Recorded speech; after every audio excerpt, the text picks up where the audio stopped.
Welcome to weeks 7 and 8. So I hope you've enjoyed the first half of this program. We're going to get right into it here in weeks 7 and 8. You're going to see batting practice introduced in here. You're going to see some other options as you go forward here. Let's get right into it. You're going to start with the mental goal impression. Controlling the sandstorm is an exercise that you can do by yourself. You can do it over and over again. It works really, really well, and here's how you do it. You picture your struggle. If you're in struggle, you picture your struggle in terms of a sandstorm. Make it as big as how it feels. So picture yourself in the middle of the desert, making a sandstorm as big as your problems or how it feels. So that might be a huge sandstorm going all the way up to the heavens. You might be getting crust in your eyes, the sand in your eyes. You might not be able to see except for doing this. Picture the weight of what you're going through in terms of a sandstorm. Then picture yourself stepping out of it. So the sandstorm hasn't passed, it's there, but now it's separate. So now you can see the sunshine, you can see the storm in front of you. It's still big, but now you're separate from it. Now, watch the sandstorm reduce all the way down from how big it is. It's still separate, but you reduce. You reduce it down, you reduce it down, you reduce it down until it's a little tornado in your hand. And now it's in your hand. And you can toss it over to your other hand. And it's still going. It's right there. And you can toss it back over to this hand. And to this hand. And it's still there. You're still separate. And finally, you toss it to the ground and it's gone. That's your Miggy of the day. You're going to go right into your T sequence. Again, reminder, we want to make sure that each of your players are attacking the tee at or close to game speed with these T sequences. Okay, so let me give you the T sequence right here. Your first set is middle away 3, middle in 3, and then you switch. Second set is middle away 3, middle in 3, and then you switch. Third set is away 3, middle away 3, and then you switch. Fourth set is in 5, middle away 1, and then you switch. In 5, middle away 1, and then you switch. And set 6 is in 1, middle away 1, and you end with hard contact. Now, again, hard contact to me means low line drive, not going into the top of the cage over and over and over again, but keeping the ball off the top of the cage so that you're getting those good low mid-level line drives off the tee so that the players are working from the top part of the baseball down, which will show itself later in front flips and in batting practice if you've got guys and girls who are swinging up too often and rolling the ball unintentionally. So these things usually reveal themselves on the tee. Make sure you're paying attention to that.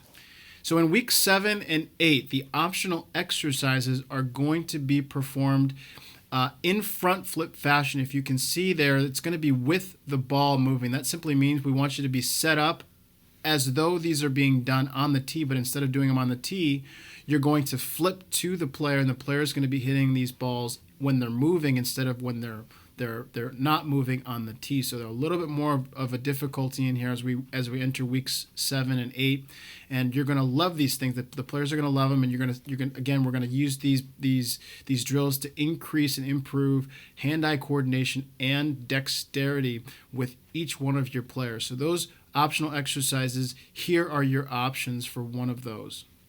Hey, this is Jody Garrett. This is the Frank Thomas drill. So in Frank Thomas's career, a lot of what he was known for as he hit was a scissor. When he swung the baseball bat, he would scissor his foot to the back so that he could feel himself hit against this front hip. It eliminates the ability for a hitter to spin out of control and off the baseball or the softball, and the Frank Thomas swing can be made into a drill. This is the Frank Thomas drill. We've got our tee and our tee map. We're set at middle. You can move this along the hit line in any situation to accommodate the hitter. But the Frank Thomas drill is going to simply be the hitter is in his or her stance. He's going to load, separate, and swing, and the hitter's going to come up just like this to be able to swing, just like Frank Thomas did. So you're going to get into this and swing just like that. So that this back foot is going to come up like this. You've got engagement with your lower body. You've got engagement against this front hip, and your hip's not spinning out of control because you've scissored your lower half. That's the Frank Thomas drill.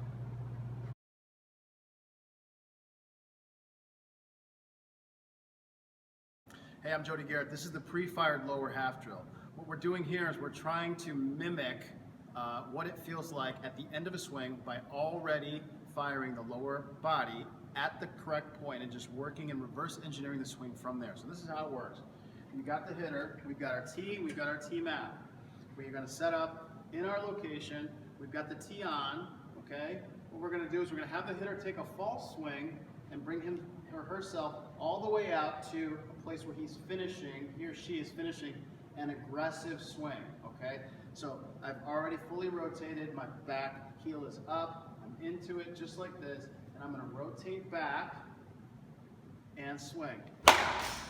So what that does is basically, I'm holding that position at the end of the swing and simply bringing it back and swinging. So if you've got a hitter who's reluctant or unable to finish in his lower body or her lower body, where they're swinging sort of like this and not feeling like they can't create the feeling as though they're finishing because they're not able to join their lower body to the upper body, this is a really good drill because it's already done for you. All you're doing is reverse engineering and swinging. That's pre-fired lower half.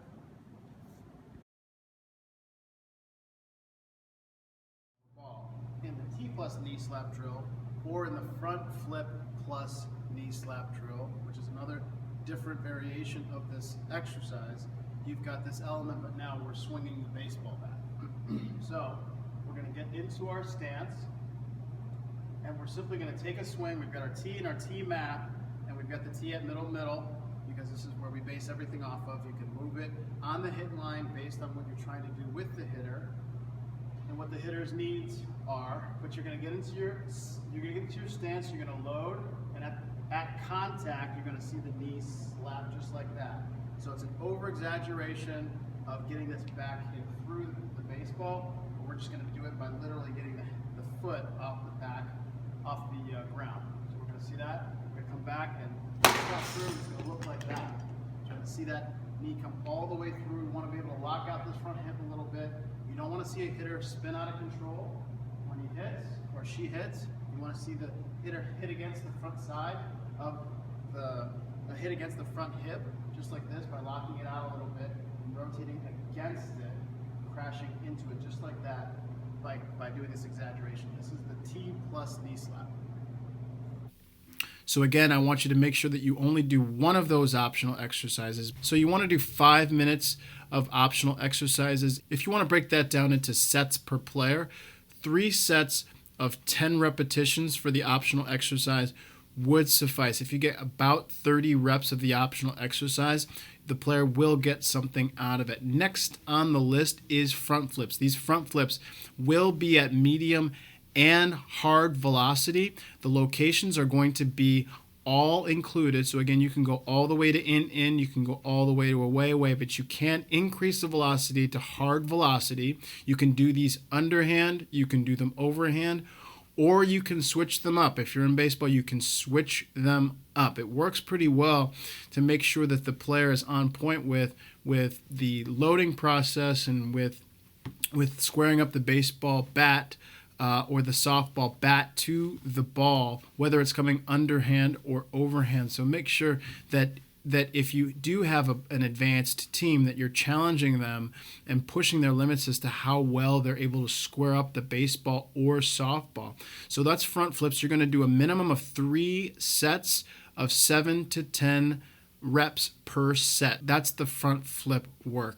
The next thing we're going to do is batting practice, okay? So this is overhand batting practice if you're in baseball. Underhand batting practice, simply meaning we're elongating the distance that the ball is going to be delivered, okay? So we're going to go right into the L screen formation. You're going to go overhand in baseball. You're going to keep the velocity medium. Don't go nuts with it. And keep the ball on the outer 3 dots, the outer half of the plate for the overhand portion of this first set of batting practice. You want to do batting practice for 20 to 25 minutes.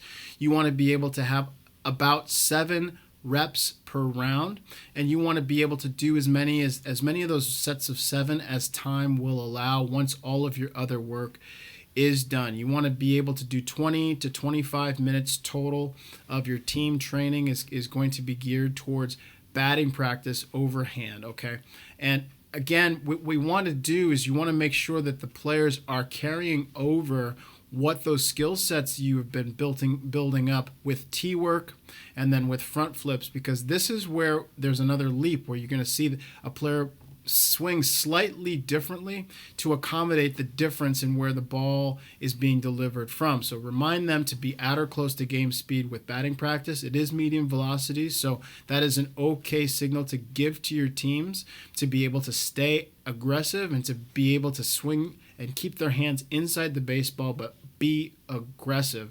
This is not a time to be feeling around for the baseball or softball. This is a time where your central nervous system gets let out, and this is a time where the leap of faith that needs to happen from front flips underneath to batting practice now, which is again is a new step. You want to encourage each team member to stay aggressive, to stay through it. Don't worry about the outcomes, but to stay aggressive throughout. So that's weeks 7 and 8. You are going to see in the final 4 weeks the off-speed element of batting practice that's going to surface, and you're going to see the continued shift of batting practice, front flips, and off-speed pitches, and we're going to see that teeter-totter of optional exercises and tee work go down. And that's sort of how we've laid out this program so that the advanced portions are being now emphasized towards the end of the program. But good luck in weeks 7 and 8, and we'll see you soon.